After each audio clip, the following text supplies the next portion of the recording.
Jail पे बाहर आ गए हैं, अभी फिर से किसी ने किसी गवाहों को मार दे तो कौन जिम्मेदार होगा? कोर्ट के जज जिम्मेदार होंगे, जो वकील उनके लिए खड़े हुए हैं वो जिम्मेदार होंगे। कहाँ पर है? सुप्रीम कोर्ट को जी अगर वहाँ तक भी रख सकते हैं, एक गली से दूसरी गली। अरे सर, आज यहाँ पर कैसे बता रहे हैं आप? जी सर, कैसे बता रहे हैं यहाँ पर आज?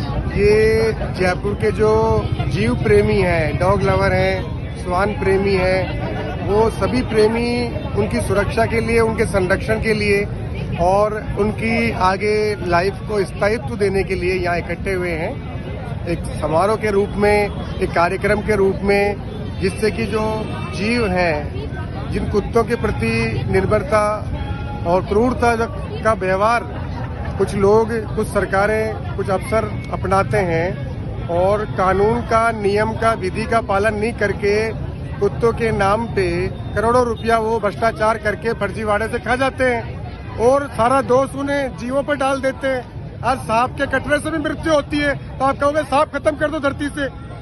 ये मनुष्य अपराध करता है, मर्डर करता है, उसके भी फंडामेंटल राइट्स है। जो जीव बोल नहीं सकता और वफादारी का सबसे बड़ा पर्याय माना गया है भारतीय संस्कृति में, इतिहास में। जब युधिष्ठिर स्वर्ग में जा रहे थे तो महाभारत में उनके साथ एक कुत्ते का उल्लेख मिलता है, वही कुत्ता जो वफादार था। और जब द्वारपाल ने उसको जाने से मना कर दिया तो उसने कहा कि कुत्ता मेरा वफादार रहा है और मैं इसको साथ लेके स्वर्ग में जाऊंगा, हेवन में जाऊंगा। तो स्वर्ग में जाने वाला हमारे भारत के इतिहास में, संस्कृति में जिस कुत्ते का उल्लेख मिलता है वफादारी के नाम पे, उस वफादार जीव को आज इस तरह हम नेग्लेक्ट नहीं कर सकते। अपराधियों के भी मूलभूत अधिकार होते हैं, संवैधानिक अधिकार होते हैं, तो आज इस बेजुबान जीव के अधिकार हमें ना, ये जनता है, ये आवाम है, ये मुल्क है, ये इसके अधिकारों की रक्षा करेगा।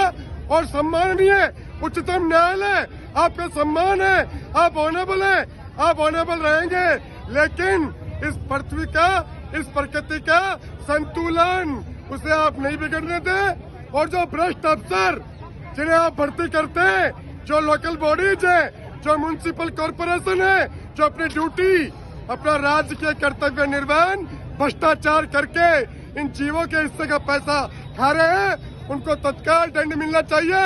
जयपुर में जो नगर निगम में हेरिटेज में भ्रष्ट अफसर बिठा रखे हैं, जो कागजों में आंकड़े बनाते हैं और फर्जीवाड़ा करते हैं, ना कोई पशु पकड़ रहे।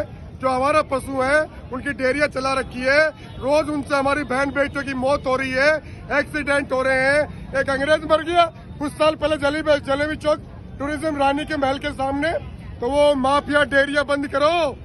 आप तो कल सांप भी मार दोगे, शेर भी मार दोगे, तस्करी करके पूरे जीवों को बेच दिया। कहाँ है हिंदुस्तान का कानून और क्या कर रहा है मुल्क के आवाम? क्या वापस हम गुलाम हो जाएंगे उन 40 अंग्रेज कंपनियों के? उसके बाद जागोगे? कब तक ये ढोंग पाखंड, हल्ला, माड़ा, सापा, फोटू ढोंग करते रहोगे? कानूनों की पालना कब होगी? जस्टिस कब होगा? न्याय कब होगा?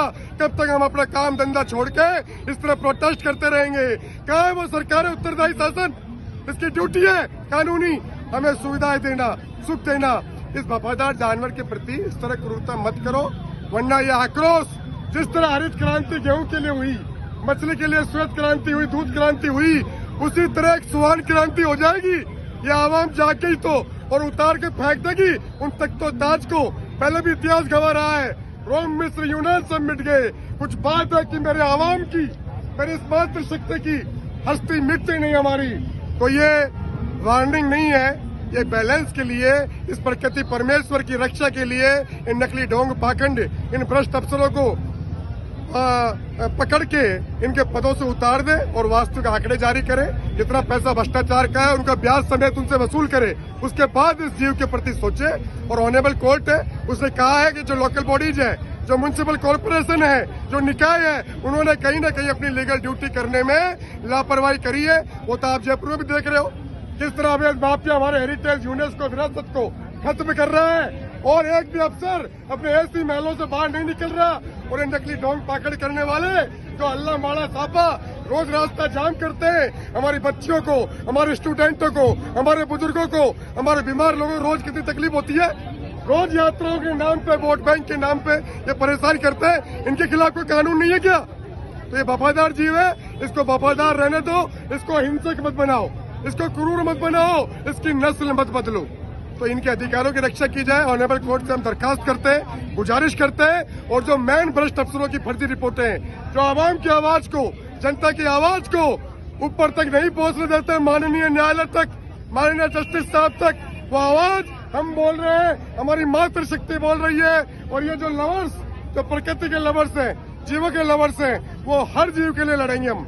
इसने प्रकृति को सींचा है और हमें ये कपड़ा पहनने का मौका दिया है। क्या होता है, 40 अंग्रेज कोड़े मार रहे होते, ये आजादी नहीं होती, ये तन पे कपड़ा नहीं होता। लेकिन हमारे वो अनपढ़ बुजुर्ग पुरखे, हमारे पूर्वज, उन्हें मेंटली इतने शक्तिशाली थे कि 400 साल तक लड़के उस साम्राज्य को भगा दिया जिसने रेलगाड़ी बिछा दी, चिलगाड़ी बिछा दी, टेलीफोन बढ़ा दिए, उस साम्राज्य को भगा दिया।